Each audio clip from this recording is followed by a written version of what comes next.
Assalamualaikum warahmatullahi wabarakatuh. Waalaikumsalam warahmatullahi wabarakatuh. Bapak-bapak, ibu-ibu sekalian yang dimuliakan Allah, sebelum kita mulai kultur ini, mari kita sama-sama istighfar dan membaca salawat.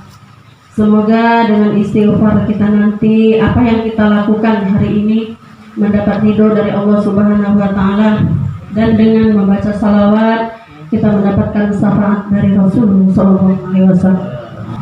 Astaghfirullah Rabbal baraya, Astaghfirullah Bismillah baraya,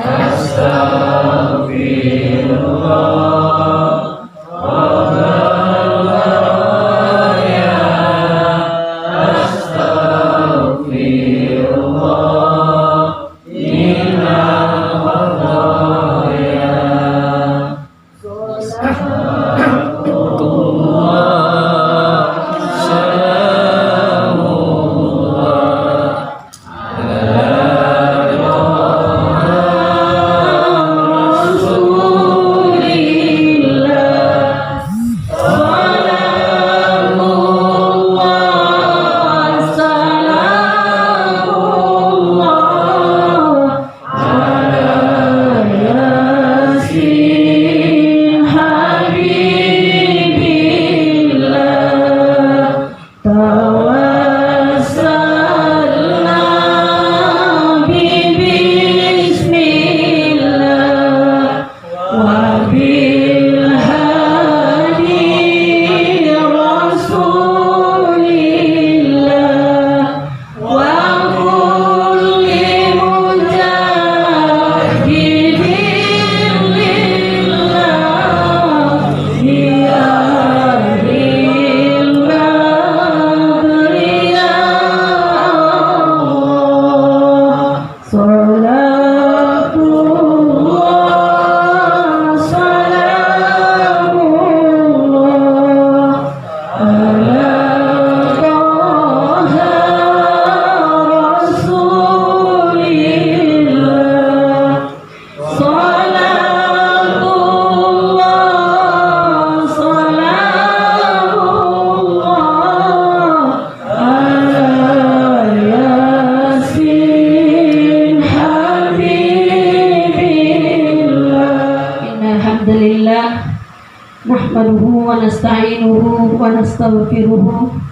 wa na'udzu billahi min syururi anfusina wa min sayyiati a'malina, may yahdihillahu fala mudilla lahu wa may yudlil fala hadiya lahu.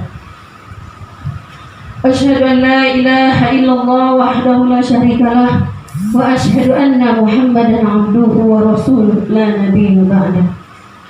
Qala Allah ta'ala fil Qur'anil Karim, la in syakartum la azidannakum wa la in kafartum inna azabi lasyadid. Shadaqallahul azim.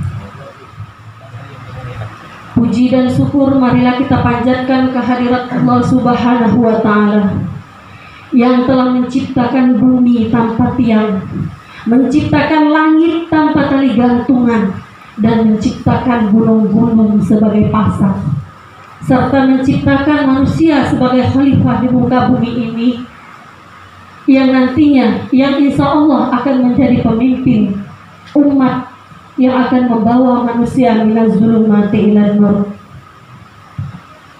Salawat beriring salam marilah kita sampaikan kepada junjungan kita, Nabi besar, Nabi agung, buah cintanya Siti Halimah, buah hatinya Siti Khadijah, intan permatanya kota Madinah, yaitu Rasulullah Sallallahu Alaihi Wasallam, yang mana berkat perjuangan beliaulah kita diangkat dari alam yang penuh dengan kebodohan, alam yang penuh dengan kejahiliaan, alam yang penuh dengan kezaliman, sehingga ke alam yang penuh dengan ilmu pengetahuan.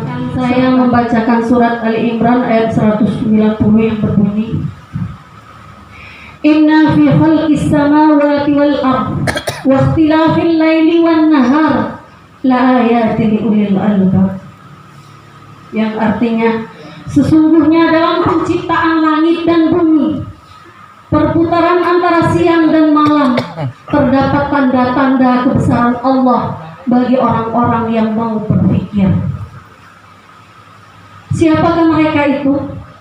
Orang yang mau menggunakan akal pikirannya, yaitu orang-orang yang senantiasa berzikir kepada Allah Subhanahu wa Ta'ala, baik ketika dia sedang berdiri ataupun ketika dia sedang duduk, dan ketika dia sedang membaca tanda-tanda atau ciptaan yang Allah berikan kepada kita. Bapak-bapak dan ibu-ibu sekalian yang dirahmati oleh Allah, dalam penciptaan Allah Subhanahu wa Ta'ala, sungguh tidak ada satupun makhluk dan satupun ciptaan yang Allah ciptakan ini adalah sia-sia. Kita contohkan saja sebagai laut. Laut yang kita saksikan, laut yang begitu luas dan dalam. Sejauh mata memandang hanya biru yang sangat indah yang kita saksikan. Di dalamnya hidup berjuta-juta bahkan bermiliar-miliar ikan dari berbagai jenis ikan, baik yang besar ataupun yang kecil. Namun ketahuilah Bapak dan Ibu, air laut yang terasa asin itu tidak mampu menjadikan seekor ikan pun terasa asin. Karena kenapa? Ada kira-kira ibu-ibu yang tahu? Ini adik-adik yang tahu. Kenapa?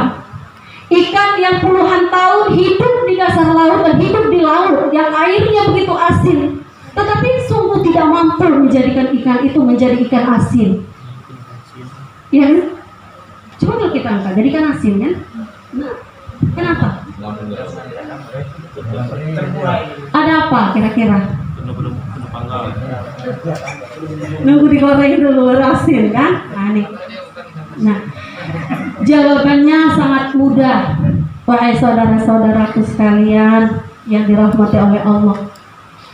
Ikan hidup bergerak, ikan makan dan minum di dasar lautan itu hanya karena takdir Allah Subhanahu wa Ta'ala dan hanya karena ridho dari Allah Subhanahu wa Ta'ala. Nah, begitu juga dengan kita. Hikmah dari penciptaan ikan yang ada di dasar lautan itu yang bisa kita ambil dan kita petik hikmahnya.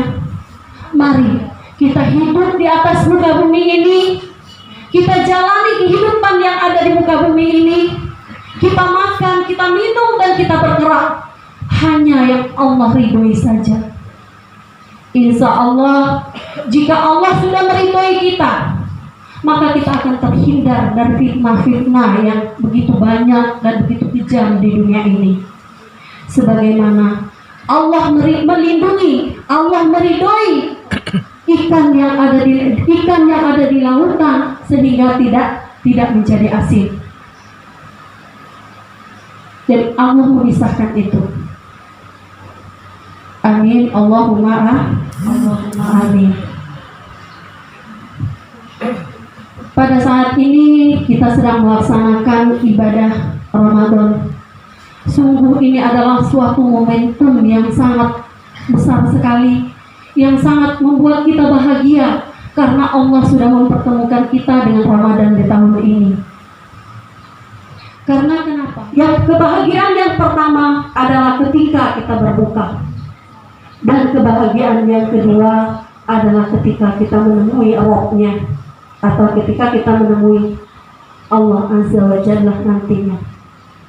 Itu adalah merupakan suatu kebahagiaan yang sangat luar biasa, yang mungkin seluruh umat muslim, seluruh orang-orang yang beriman akan merindukannya. Amin, amin, ya Rabbal Alamin. Bapak-bapak dan ibu-ibu sekalian yang diridhai oleh Allah Subhanahu wa Ta'ala, pada bulan Ramadan ini, mari kita jadikan momentum bulan Ramadan ini untuk memperbaiki diri kita. Kita tingkatkan lagi amalan-amal kita. Kita kejar ridho Allah dan kita kejar amalan-amalan yang bisa kita laksanakan pada bulan Ramadan ini. Seperti memperbanyak tilawah. Mungkin kalau yang bapak-bapak nih bisa khatam Quran itu sampai 3-4 kali dalam satu bulan, 5 kali dalam bapak-bapak dan ibu-ibu sekalian, mari kita jadikan momentum bulan puasa ini memperbanyak amal ibadah kita, karena pada bulan ini Allah melipat gandakan apa yang kita kerjakan menjadi 10 kali lipat, bahkan 700 kali lipat. Subhanallah, subhanallah. Bapak-bapak dan ibu-ibu sekalian, hidup hanya sekali. Hiduplah yang berarti, hiduplah yang bisa bermanfaat untuk diri kita sendiri, dan hiduplah yang bisa bermanfaat untuk orang banyak. Itu saja yang bisa saya sampaikan. Lebih dan kurang saya mohon maaf. Maaf Pak Ustadz, Pak Kiai, mungkin kayaknya saya kayak guru gitu ya. Tapi sebenarnya enggak. Di sini sekalian kita berbagi. Kemudian mungkin sempat juga curhat. Nah, itulah curhatan emak-emak. Jadi yang sibuk mana enggak berbuka, mana nangikan anak. Jadi tolong dibantu ibu-ibunya ya.